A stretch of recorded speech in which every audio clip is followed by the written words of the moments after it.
una comilla. Ahora sí.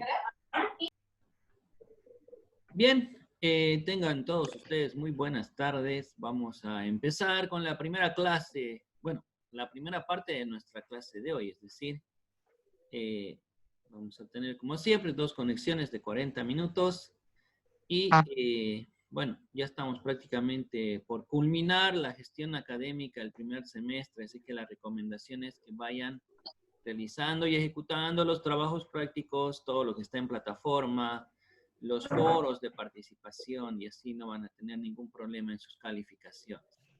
Por otro lado, tenemos que hacer igual una clase de reforzamiento que seguramente va a ser en una semana ¿no es cierto? Pero de día domingo, no va a ser día sábado porque pasan clases ustedes con otras materias. Ok, bueno, empezaremos con nuestro avance para entrar, como quien dice, en materia. También les he pasado un mensaje por el grupo de WhatsApp. Tienen que llenar una encuesta de satisfacción, ¿no es cierto?, referente a pues el servicio que está ejecutando nuestra universidad. Pésimo servicio. Ay, por Dios. Usted no puede con su carácter, ¿no? No puede con su carácter. Es un meme, dicen. Bien, habíamos estado hablando de lo que es precisamente una cuestión de, pues, del acervo hereditario, ¿no? Todos esos bienes que quedan a disposición de los herederos una vez que la persona, pues, fallece. Referente a ello, habíamos establecido que hay, pues, 2 porciones. Una que se llama la porción legítima y otra que se llama la porción de libre disponibilidad. Habíamos estado trabajando sobre el cálculo de la legítima. Se había señalado en la anterior clase, ¿no es cierto?, que se hace una sumatoria, pues, de todos los activos que tiene la persona, todas aquellas donaciones que hubiese podido realizar, ¿no es cierto?, en vida, todo aquello que está ahí establecido en el testamento, y ahí hay que restar todas las deudas, cargas, gravámenes de la persona, todos los pasivos de la sucesión, las propias deudas de la sucesión, ¿no es cierto?, gastos de última enfermedad, sepelio, abogados, notarios y demás, y que ahí tendríamos recién, pues, esa porción como una especie de, ¿qué les digo?, donde ya podemos trabajar en base a ese relicto caudal, ¿no es cierto?, para establecer recién los porcentajes para ver si efectivamente se ha realizado un cálculo adecuado o si hay alguna vulneración, alguna lesión a la legítima. Ya sabemos que la legítima es aquella porción que por imperio de la ley, pues, está destinada por razones sociopolíticas a los familiares del causante, ¿no? En ese orden cuidadoso que ha establecido el artículo 1083 del Código Civil, y que solamente son herederos legitimarios, pues, los herederos forzosos, ¿no? Los herederos simplemente legales, pues, no tienen derecho a dicha legítima.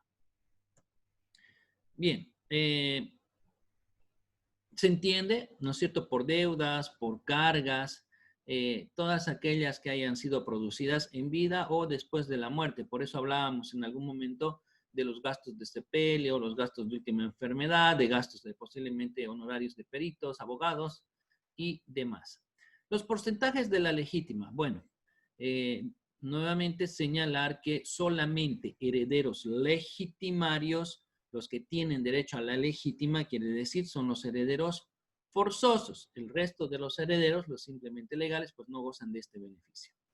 Las porciones, pues varían, ¿no es cierto? Las porciones varían porque si estamos hablando de herederos, ¿cómo les digo?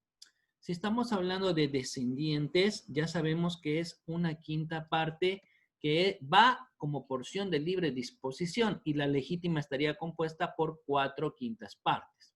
O sea que la legítima en porcentaje sería el más alto, ¿no es cierto? En todos los casos es el 80% cuando hablamos de descendientes. La figura cambia, ¿no es cierto?, si vamos a hablar para ascendientes. En el caso de los ascendientes, en realidad nos encontramos en una porción, pues, menor. La legítima se reduce. Bueno, entrevista. ¿Quién está con su micrófono abierto? Bien, entonces, estamos hablando de que la porción de legítima, pues, se va a reducir en el caso de los ascendientes. ya que ellos no van a tener derecho a una inmovilidad del 80%, sino que solamente van a poder tener derecho a a 2/3 partes, que en porcentaje sería algo así del 66,66%, ¿no? Entonces hay una gran reducción. Lo que quiere decir que inversamente sería la porción disponible, pues se va modificando, ¿no es cierto? Porque para los descendientes, o sea, si yo tengo descendientes, solamente puedo disponer de un 20%. Y si yo solamente tengo ascendientes, pues puedo disponer de un monto mayor, de un porcentaje mayor, de un 33,33%. ¿Qué pasa con el cónyuge? Ya sabemos que el cónyuge puede ser en base a un matrimonio civil o puede ser en una unión conyugal libre de hecho, que esa unión, para que surta efectos jurídicos, pues tienes que cumplir los mismos requisitos como que para casarte, ¿no? Es decir, libertad de estado para empezar y diferencia de sexo. Ahora, la legítima para el cónyuge es exactamente igual o es el mismo porcentaje que para los ascendientes. O sea que yo podría regalar y obsequiar y colocar en testamento hasta un máximo del 33,33%, porque el resto es lo que le tiene que llegar a ella por ley, por imperio de la ley, que sería un 66,66% si lo quieren reflejar en porcentaje. Ahora, con el cónyuge, no se olviden que ella se va a beneficiar de la legítima mayor, ¿no? No la del 66,66%, sino la del 80%, en caso de que ella concurra con descendientes, ¿no? Entonces, ella se beneficia. Ojo, esto de la legítima y la porción de libre disponibilidad son aplicables siempre y cuando la persona en vida haya realizado donaciones, ¿no? O siempre y cuando la persona haya realizado un testamento, más que todo, pues para verificar, ¿no es cierto?, si sobrepasa o no sobrepasa los límites de la legítima, ¿no? Entonces, si nuestro causante, el de cuyos, no ha realizado donaciones, ni anticipos de legítima, ni nada de nada, ni testamento, olvídense de estas porciones. Estas porciones son por si la persona pues ha dispuesto en vida o quiere hacer un testamento. Referente a las uniones conyugales libres de hecho, pueden estar reconocidas en la Constitución. No podría heredar, ¿no es cierto?, la cónyuge mientras no se haga el proceso de comprobación judicial de la unión conyugal libre de hecho, o en su defecto, de repente se ha hecho la inscripción voluntaria, porque ahora hay esa opción, ¿no? Si bien en unión conyugal libre de hecho, pues ambos pueden ir al registro civil, al registro cívico departamental, a registrar su unión voluntariamente. Esto va a quedar registrado en un libro que es total y completamente electrónico, ¿no? No es un libro físico como los que manejan el de nacimientos, de funciones y matrimonios. ¿Qué pasa con los hijos extramatrimoniales y los hijos adoptivos? Pues ya sabemos ya que no existe ninguna diferencia. No tiene nada que ver si el hijo ha nacido dentro o fuera del matrimonio, si es producto de una relación amorosa eventual, ¿no es cierto? No hay ninguna diferencia, ¿no? Y si es adoptado, también ya hemos visto que hoy en día, pues un hijo adoptado prácticamente es como si fuera nomás un hijo de sangre. Doctor, disculpe una pregunta, pero en el sistema que se utiliza en Bolivia, había una pregunta en el examen que se hace la partición por doble vínculo y que a diferencia de un hijo de extramatrimonio, que solamente sería por un vínculo ya sea parental o uterino, ¿verdad? Claro, es que ahí usted está tocando en realidad un tema que no tiene mucha relación con lo que estamos hablando ahora y que lo toca por tema de confusión, ¿no? Y es muy común, no se preocupe, ¿no? A veces estamos confundiendo cómo se reparte la herencia, en qué porcentajes, confundes a veces con temas de legítima y porción de libre disponibilidad. Ya se ha establecido que todos los herederos reciben una porción idéntica por regla general, ¿no es cierto? Pero cuando hay sucesión entre hermanos, ¿qué quiere decir eso? Quiere decir que usted y yo somos hermanos y pongámosle más a Lorena, que los tres somos hermanos, Marco Antonio, Percy y Lorena. Muy bien. Entonces, Lorena y yo somos hermanos de padre y madre, o sea, de doble vínculo, y usted, Percy, es hermano solamente por parte de madre, por decir algo, ¿no? Entonces, aquí estamos hablando de una sucesión entre hermanos puramente, ¿no? Eso quiere decir que yo voy a morir y yo al momento de morir, pues no tenía hijos, tampoco nuestros padres ya no los teníamos y tampoco tenía cónyuge. Entonces, ahí sí van a venir a heredar mis hermanos. Por un lado va a venir Lorena y por otro lado va a venir usted. Entonces, decíamos que los hermanos de doble vínculo tienen derecho a una doble porción, ¿no? Y los hermanos de un simple vínculo, así como usted y yo, usted tendría derecho solamente a una sola porción. Eso es distinto. Ahí estamos hablando de cuánto te toca heredar, ¿no? En el resto de los casos, todos heredan la misma porción, ¿no? Entendido, gracias. Ok, perfecto. Vamos a hablar de este tema que hace referencia al reintegro de la legítima. ¿Qué es lo que ha pasado? Lo que ha pasado es pues, que seguramente el causante en vida pues, ha realizado muchos excesos en donaciones. Quiere decir que ha empezado a regalar sin tomar en cuenta que ya estaba vulnerando la legítima para sus herederos forzosos, ¿no? Entonces, pues una vez que la persona fallezca, porque tiene que morir primero, pues recién se va a establecer a contabilizar y a ver los porcentajes si es que ha regalado más de la cuenta. En caso de que haya regalado más de la cuenta o haya destinado en su testamento una porción mayor a la porción de libre disponibilidad, bueno, pues se tiene que proceder nomás a realizar la reducción, ¿no es cierto?, de esas dádivas que están excesivas para encontrar o dar lugar a lo que sería el reintegro de la legítima. ¿Y por qué se tiene que hacer esto? Porque las normas sucesorias, sobre todo todo aquello que está referente a la legítima, pues está establecido pues de orden público. Y orden público, ustedes ya saben que significa de cumplimiento obligatorio. Entonces, en aquellos casos de que el causante hubiese realizado pues muchas donaciones en vida o hubiese puesto en su testamento más bienes de los que corresponden, estas tienen que proceder a ser reducidas, ¿no? Tienen que ser reducidas para que precisamente se proceda al reintegro de la legítima. Todas estas donaciones hechas por el testador en vida, pues van a ser declaradas nulas, ¿no? Hay que hacer procesos. Esto no es de puro derecho, ni mucho menos, ¿no? O en su defecto van a tener que ser reducidas hasta el límite que establece a las porciones de legítima, dependiendo pues si es solo un 20% para regalar y hemos regalado más, o dependiendo si es un 33,33%. No sé si alguien puede dar lectura al artículo 1067 del Código Civil.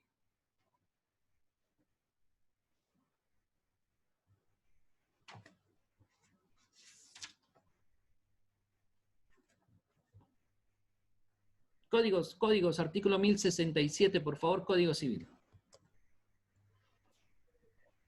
Artículo 1067. ¿1067? Artículo 1067, reintegro de la legítima. Cuando se abre en todo o en parte la sucesión ab intestato, concurriendo herederos forzosos con otros llamados a suceder, las porciones que corresponderán a estos últimos se reducen proporcionalmente en los límites necesarios para integrar la legítima de aquellos, los cuales sin embargo deben imputar a ésta todo lo que han recibido del decujus en virtud de donaciones o legados. Muy bien, ¿no? Entonces de lo que se trata es que posiblemente el causante pues en vida ha regalado de más o ha puesto en un testamento pues bienes que superan su porción de libre disponibilidad. En ese caso se va a proceder a reducir o a declarar nulos esos actos para lograr reintegrar la legítima. La libre disposición de bienes. Si el causante no tiene herederos forzosos, o sea, no tiene descendientes, no tiene ascendientes, ni tampoco tiene cónyuge, Bueno, en esos casos, él no tiene ninguna restricción. Si él quiere, regala todo en vida. Ojo que hay restricciones para regalar todo en vida. Hay que revisar ahí el contrato de donación, ¿no es cierto? Donde si vas a regalar prácticamente todo tu patrimonio, que podría ser una casa, pues sí o sí tienes que, por imperio de la ley, reservarte el usufructo, ¿no?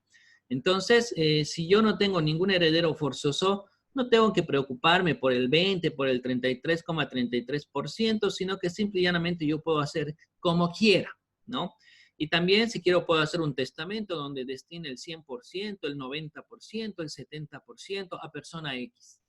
Y ya habíamos puesto un caso, ¿no es cierto? Que por más que yo tenga hermanos, si yo hago un testamento, puedo dejar a mi hermano sin nada que reciba de mi parte, porque él no es un heredero forzoso. Él es un heredero simplemente legal, es un pariente colateral, ¿correcto? Bien. Alguien, por favor, el 1065 del Código Civil.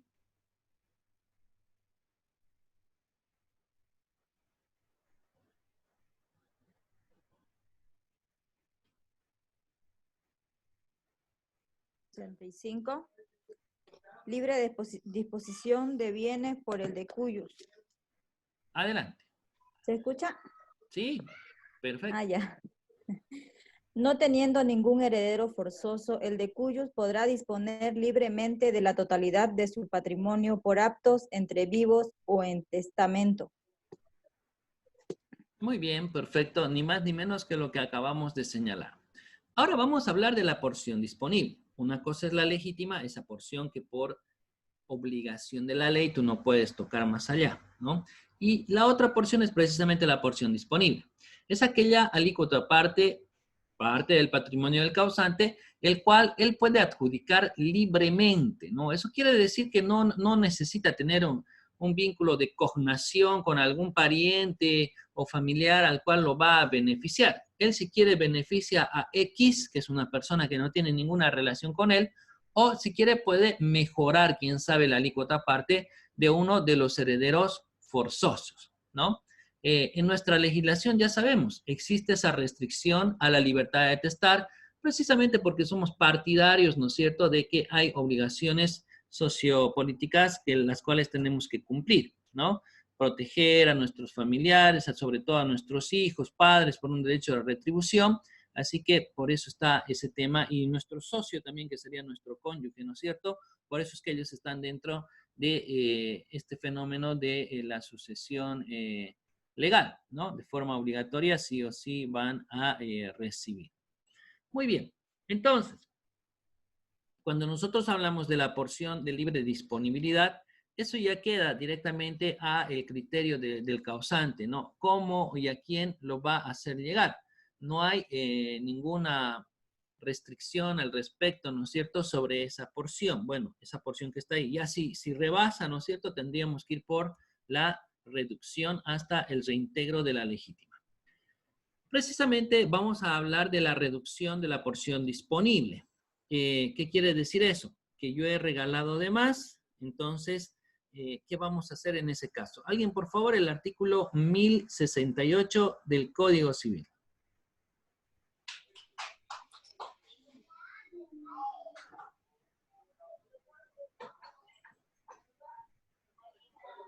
Mm, 1068. reducción de las disposiciones testamentarias y de las donaciones. ¿Eso? Adelante. Ya. Las disposiciones testamentarias que excedan a la porción disponible que el de cujus puede destinar a liberalidades están sujetas a reducción hasta el límite de aquella. Igualmente, las donaciones cuyo valor exceda a la porción disponible están sujetos a reducción hasta el límite de aquella. Solo después de reducidas las disposiciones testamentarias se deducirán las donaciones. Ok, perfecto. Entonces, aquí prácticamente el código nos está señalando un orden de reducción, ¿no es cierto? Él nos dice, bueno, puede ser que la persona que ha fallecido pues se ha excedido de su porción de libre disponibilidad. Lo que primero vamos a atacar es aquello que está dispuesto en su testamento, ¿no? Entonces, si él ahí en su testamento dice, regalo esto, esto para tal persona, esto para tal persona, sencillo, esas personas todavía no han recibido nada. Y es por eso que primero vamos a dejar sin efecto el testamento. Ahora, si no fuese suficiente con ello, para restituir la legítima, recién vamos a empezar a atacar las donaciones. Es que no se olviden que las donaciones él las hizo en vida y que ya posiblemente ha pasado mucho tiempo de ello, ¿no? Es decir, que lo ha realizado hace bastantes años atrás. Por eso es que se prefiere primero atacar al testamento, no ejecutar el testamento, porque así hay un perjuicio menor, ¿no? Nadie ha recibido nada y nadie lo va a recibir.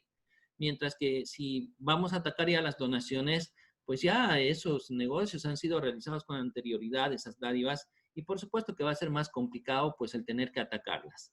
Desde ya sí o sí se puede atacar, no vayan a pensar que no. Determinación de la porción disponible. Es prácticamente el mismo ejercicio que acabamos de realizar para la determinación de la legítima, ¿no? Entonces, esto va a ser determinado en base a la legítima sobre la masa del cálculo integrada por todo el acervo hereditario, así como el activo líquido, sumadas todas las donaciones, pues se va a reconstruir todos los valores útiles, ¿no es cierto?, que existan dentro de esos bienes.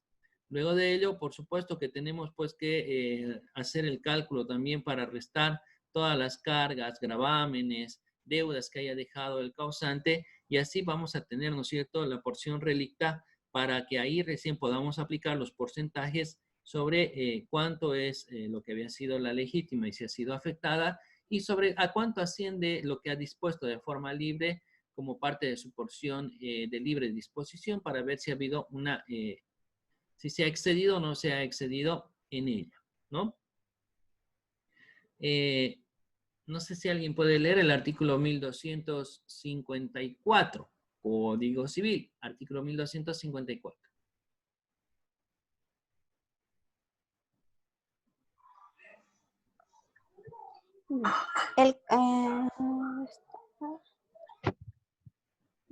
Anticipo de la legítima, ¿no? Ya.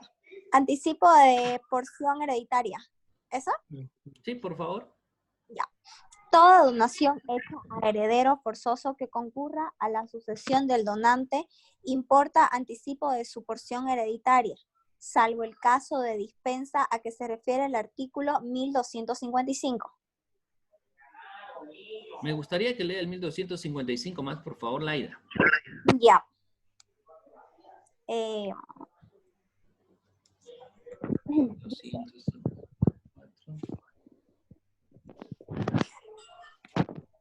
1255. Ya. Colación entre herederos forzosos. El heredero que concurra a la sucesión con otros que también lo sean, debe colacionar a la masa hereditaria todo lo que ha recibido del difunto por donación, directa o indirectamente, excepto cuando el donante o testador hubiese dispuesto otra cosa. El heredero dispensado de la colación no puede retener lo donado más que hasta la concurrencia de la porción disponible. Muy bien, excelente. Bien, ¿qué tenemos que aclarar aquí? Ya sabemos que el causante en vida puede hacer donaciones, ¿no? Entonces, si digamos yo soy el causante que todavía está vivo y le voy a hacer una donación, qué sé yo, a mi gran amigo Percy Giles, eso es una donación y punto, ¿no? Y se supone que yo estoy utilizando mi porción de libre disponibilidad. Ahora, si yo quiero hacer el mismo ejercicio con mi hija que se llama Laida, y yo le digo, te voy a donar un vehículo, hija, eso no entra dentro de la porción de libre disposición. Como ella es mi heredera forzosa por ser mi hija, pues se presume automáticamente que lo que yo estoy haciendo en realidad no es una donación, sino que lo que estoy haciendo es un anticipo de legítima. Eso quiere decir, ¿no? Así que hay que tener mucho cuidado, pues, a quién vas a regalar, porque dependiendo a ello, o en realidad le estás dando una bonificación, o en realidad solamente le estás adelantando lo que por derecho más adelante, pues, le corresponde, ¿no? A ver si me entienden el caso. Voy a plantear un caso y a ver ustedes si me entienden, ¿no? Era una estudiante del Colegio de Abogados que estaba haciendo su maestría en Derecho Civil y Derecho Procesal Civil. Era mi alumna. Y una notaria, supuestamente de fe pública, y agarra y me dice, mire, doctor, quiero yo ver la forma de beneficiar a una de mis hijas. Es que ella es mi hija preferida. Y como es mi hija preferida, porque siempre ha sacado buenas notas, es sobresaliente, siempre me ha obedecido, siempre ha estado conmigo, me ha estado cuidando y qué sé yo. Entonces yo quiero que ella se quede con una casa que yo tengo de campo, me dice, ¿no? Una casa de campo. ¿Cuántos hijos más tiene? Bueno, tengo 4 hijos en total, ¿no? ¿Cuál sería la solución para que esa hija se quede con esa casa? Como ella quiere, a la hija preferida.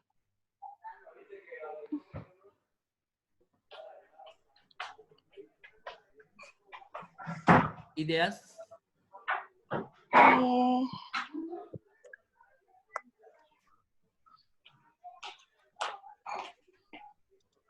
Todos callados. Ya que hable el abogado del grupo, no hay problema. Bueno. ¿qué Realizar una donación, quizá, doctor. Ya. Realizar ahí está. una donación. Por ahí nos dice Roberto Marcos, ¿no? Sí. O bien hacer una transferencia, o una compraventa simular hacia la hija, ¿no? Para que el derecho propietario de la mamá pase a la hija, digamos. Muy bien, entonces vamos a analizar los 2 puntos que puso en la mesa ahí acertadamente su compañero Roberto Jordán. Por un lado, dice él, lo hagamos a título de donación. Bueno, si yo lo hago a título de donación, este artículo acaba de señalar que como es la hija preferida, al final no le voy a regalar nada de más, porque la intención es regalarle un plus adicional de lo que le corresponde por derecho, ¿no? Entonces, cuando le regalo la casa y después muero, al final todos se van a repartir en partes iguales, porque hay otros bienes también, pero la idea era darle un adicional a ella y al final va a recibir exactamente lo mismo que los otros herederos, o sea, no hay beneficio. La segunda opción, hacer un documento simulado de compra-venta de una vez a la hija, porque la hija no va a pagar nada, se supone que la madre es la que le quiere dar ese regalo, ¿no? Entonces, si hacemos ese documento, bueno, es como si mi hija Laida, ya quedó de hija Laida, pues tendría que demostrar más adelante de dónde sacó aproximadamente unos, digamos, $60,000 para comprar esa casa de campo. Entonces yo le pregunto a mi hija Laida, porque eso le van a decir sus hermanos, ¿no es cierto? Una vez que yo muera, ¿cómo que has comprado esta casa vos al papá? A ver, ¿y en cuánto lo has comprado? Porque mínimamente eso vale $60,000. Entonces le van a decir, Laida, ¿qué trabajo tiene pues, señorita Laida? A ver, ponga su micrófono. Aquí estoy. ¿Usted trabaja, señorita Laida? Trabajo. Muy bien. ¿Cuánto gana mensualmente? Aproximadamente, ¿no? Digamos. Es el de verdad o de mentira, dicen. Ya, el de verdad de una vez, pues veamos qué tan posible es el ejemplo. De verdad. El simulado. Trabajo, pero ahí humildemente no me pagan, pero trabajo.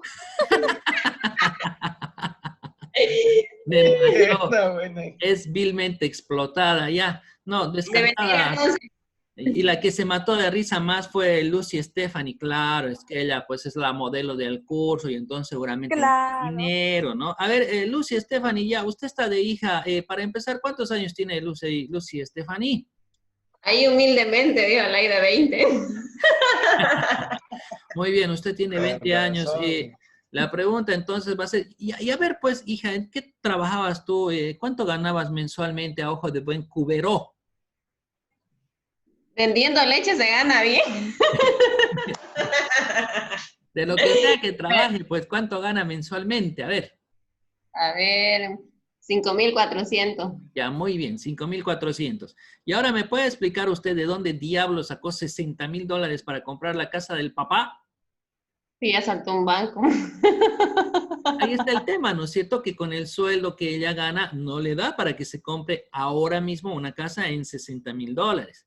Y si ella dice, no, pues obvio que no me da, he sacado un préstamo del banco, muy bien, muestre el documento, dónde está el documento, y además de ello habrá que ver, claro, esto tiene que estar bancarizado, ¿no es cierto? Son $60,000, ahí debe decir que era para comprar una casa y está en tinieblas, ahí no tiene ni para pagar la luz, vean.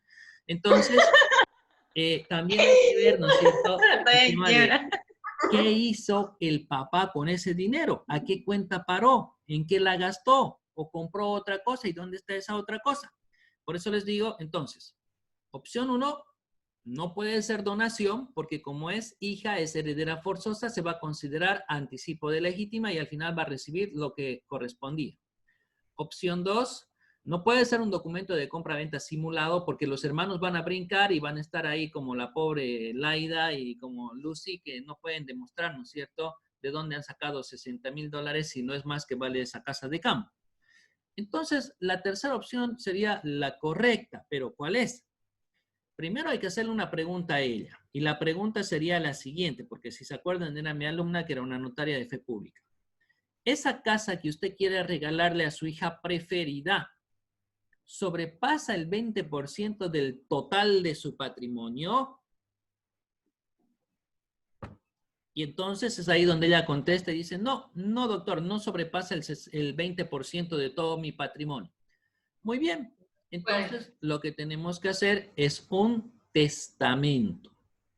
Con el testamento, ¿qué voy a provocar? Voy a provocar, uno, que cuando muera la notaria, pues a todos se va a dar por igual una porción idéntica. Pero vamos a mejorar la alícuota parte, ¿no es cierto?, de la hija preferida, porque la hija preferida va a quedar con esa casa de campo. ¿Se entiende, no? Positivo, doctor. Pero en todo caso, también sugerirle, digamos, a la mamá que quiere, en cierta medida, beneficiar a la hija, que mejor se ha portado con ella, quizás, que le pueda hacer, pues, una transferencia económica, ¿no? O sea, en dinero. Está dentro de sus posibilidades. Ese dinero posiblemente también va a quedar bancarizado o alguno de los hermanos se va a enterar, o ella de muy buena fe lo va a contar. Y estamos en el caso de que si te han regalado dinero, pues eso va a título de donación. Y como eres heredero forzoso, al final entra dentro de la legítima. O sea, no te han regalado nada de más, sino que ha sido un simple adelanto de lo que por derecho te correspondía. Sí, puede ser.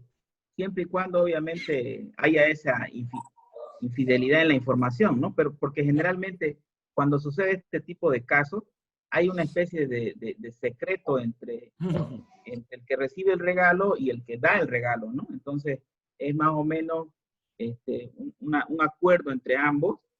Y obviamente eso, para evitar, obviamente, susceptibilidades como el saldo de los herederos, es solamente secreto para las otras personas. Yo entiendo que se ha manejado así en varias oportunidades. Me parece una excelente solución también. ¿Qué estará haciendo Lucy que entra, sale, desaparece, se mueve, habla, traga? ¿Qué? Ay, con razón. Y los únicos machitos que ponen su cámara son ustedes. Y todos son pelones casi. Ah, ya, aparecieron las demás. Muy bien, muy bien. Las modelos. Aparecieron las modelos. Ok. Bien. Entonces, ahí tenemos una aplicación, ¿no es cierto?, en un caso real de lo que es, pues, nuestra materia, hablando del artículo 1069. Seguimos. Bueno, se supone que, pues, el testador, ¿no es cierto?, puede o tiene la posibilidad, lo que les decía, de mejorar posiblemente a uno de los herederos forzosos, lo que va a significar realmente una dádiva adicional, toda vez que puedo incrementar, dependiendo del tipo de heredero que sea, pues hasta un 20% o quién sabe un 33,33% en el caso de que no existan descendientes y solamente concurran a la sucesión, pues la cónyuge y los ascendientes. La defensa de la legítima. Bueno, ¿quiénes van a ir a defender esto? Pues aquellos que se vean afectados. ¿Quiénes se van a ver afectados? Pues los herederos forzosos, porque para ellos es el tema de este beneficio de la legítima. Entonces, ellos están, como quien dice, legitimados para poder realizar distintos procesos judiciales para lograr restablecer su legítima. No sé si hemos leído ya el 1066, por favor, háganme recuerdo, creo que lo hemos leído.